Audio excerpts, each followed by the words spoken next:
Taking a look at Aurora.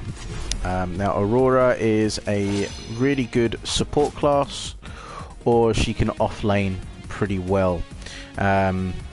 She focuses on control, which means if you go for damage, they are not getting away, and if you're in a 2v1 situation, you're at least taking one person out.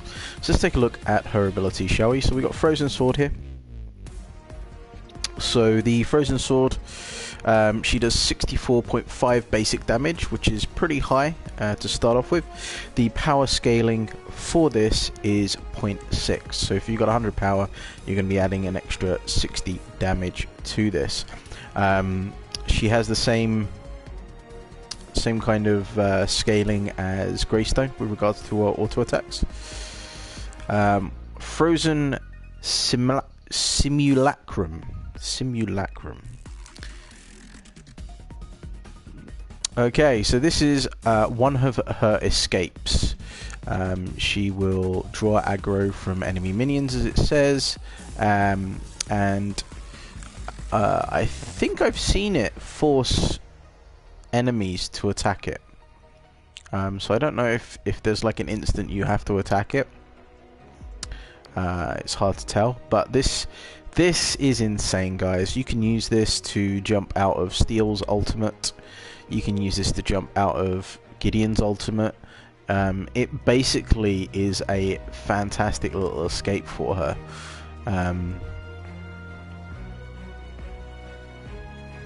Then we move on to Glacial Charge.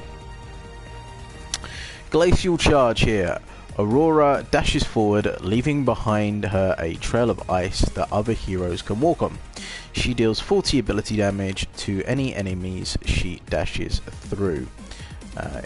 It also does not tell you on this that what this does is it stops you getting hit by any projectiles in the front of you. So if you imagine Twin Blast is shooting at you with his ultimate, if you use this to engage on him, his ultimate will do no damage to you, because you will have your ice shield up basically, and you will take no damage. That's pretty good. The power scaling for this is just 0.35, so she's definitely not a caster. At max level, this does 160 damage with a 14-second cooldown. And it's a mana cost of 80 all the way through, which is fairly cheap, so you can tell she's not a caster. Hoarfrost. Aurora creates a ring of Hoarfrost on the ground around her. Touching the ring deals 75 ability damage and applies a root for 1.25, 1.5, 1.75 and 2 seconds. The ring remains in the world for 4.5, 5.5 and 6 seconds. This is really good when you combo it with Glacial Charge. You can use your Glacial Charge to get in there on the enemy ADC. You can then put a ring of Hoarfrost around so they can't get out, and then you just smash them in the face really hard. At maximum level, this is going to be doing 225 damage and cost you 65 mana, so still fairly cheap on the old mana front there. Does give a 2-second root, which is pretty insane by itself, especially as it's up for 6 seconds. So you're going to have this ring around the ADC for 6 seconds, and if he touches it, he's going to get a 2-second root. It does mean that you just end up just destroying ADCs. The power scaling for this is 0.6, so if you've got 100 power, obviously you're going to get an extra 60 damage to that. Cryocism. I think Epic really wanted you to struggle with the words here. Cryocism, right here. Aurora freezes an area, applying a 300 maximum movement speed slow to all enemies for 1.5 seconds, and after 2 seconds, the ice on the enemy explodes, stunning the target for 1 second and causing 180 ability damage in a small AoE around the target. Enemies inside the explosion AoE will have a new explosion applied to them. Now I don't think this works properly yet. Because in theory, if something's still alive and it gets hit by an explosion and it's next to something that's alive that also gets hit by an explosion, it should just kind of bounce off each other. But it's not working like that at the moment, which I think is good because she's broken enough as it is. So the power kit scaling for this is 0.75, so if you got 100 power you get an extra 75 damage onto this. At maximum this does 280 damage with a 90-second cooldown, and the mana cost is 75. The slow is the same all the way throughout. So you're looking to basically just combo the living crap out of your abilities here. Glacial Charge into Hoarfrost, into Cryoseism, just allows you to just blow up the enemy. It's absolutely insane. She combos very well with Steel. She combos massively well with Rampage. If you hit a Rampage stun, they're not going anywhere. Rampage stuns them. You get in there, put your Hoarfrost around. That is a 4-second time that you're going to have to just smash someone in the face. And 4 seconds in the current meta is a hell of a long time. Not to mention the fact that she's got a stun with a Cryoseism as well. So let's take a look at the deck that we've got here. I've actually got 2 decks, still perfecting the other one, but the main deck is this offlane deck here, and this is designed to do a maximum amount of damage. Right, so let's take a look at the Prime. So we got the Archmagus, or we got the Centurion, or we got the Warlord. It's entirely up to you what you want to do. Personally, myself, I want to go for the Archmagus, because she is going to be doing a lot of damage to minions. Her cleave is only 10%, but we do have a Thunder Cleaver in here.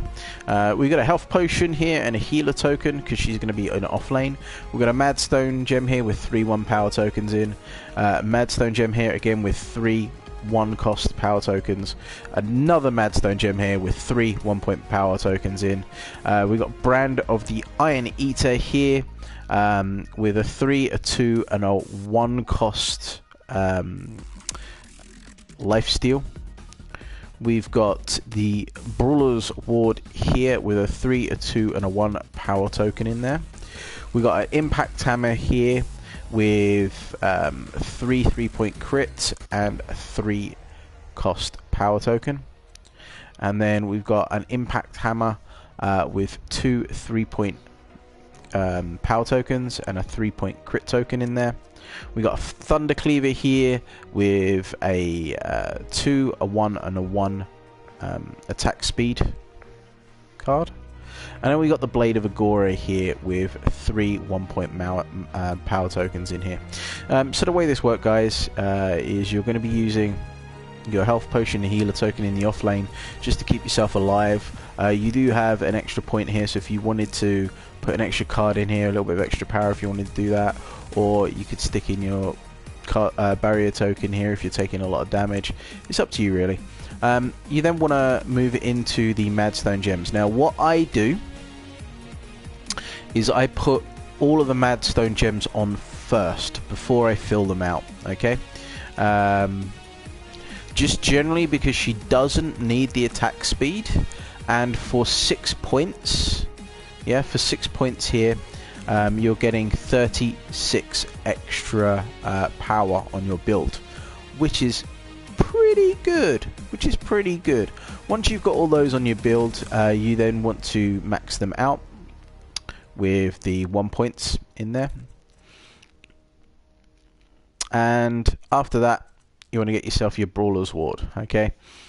You shouldn't need too many wards in the off lane, because you're playing it safe all the time, but we do have that in there mainly for the mana. She doesn't need a lot of mana because her abilities are actually very, very cheap. You then want to start taking these out and replacing them with either of the Impact Hammers or the Thunder Cleaver. Now if you want to push a lot harder, then you want this Thunder Cleaver. It's going to give you extra cleave damage, which is going to allow you to take creep waves out a little bit faster, as well as every every time the Thunder Cleaver is ready, you're going to do a load of AoE damage as well. You then max out your Blade of Aurora, and then you finish off with whichever of these three you haven't got on. Your end build is going to be the Brand of the Iron Eater, the Brawler's Ward, the two Impact Hammers, the Thunder Cleaver, and the Blade of Aurora. With this build, you hit for about 500 per swing. You've got 56% crit chance on there, so half of the time you're going to be critting with that, which is where you get the 500 damage for. Other than that, you hit for around about 200. Your cleave damage when it crits does about 250 damage. It is insane. And yeah, you just basically run in and smash face. She is by far one of the best heroes that are around at the moment, because of the amount of crowd control and escapes that she has. She's very hard to kill. I would not be surprised if Epic are going to be rapidly slapping her with the nerf bat pretty soon. So let's go over this one last time. So we put a barrier token in there, health potion, healer token, madstone gem, 3 of them, all with 1 point power tokens in. Brand of the Iron Eater with a 3, a 2, and a 1 lifesteal in it.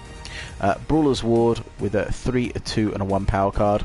We got Impact Hammer here with 2 3-point crit cards and a 3-point power token. We got another Impact Hammer here with a 3-point crit card and a 2 3-point power cards.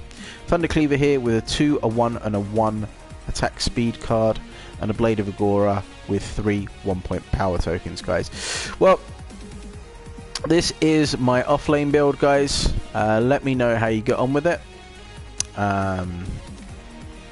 She is pretty insane. She's fantastic solo. She's amazing in team fights.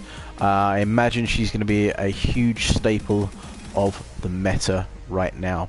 Anyway, guys, thanks for watching. I hope you enjoyed that. Like, favorite, and subscribe, and I'll see you all soon. Take care.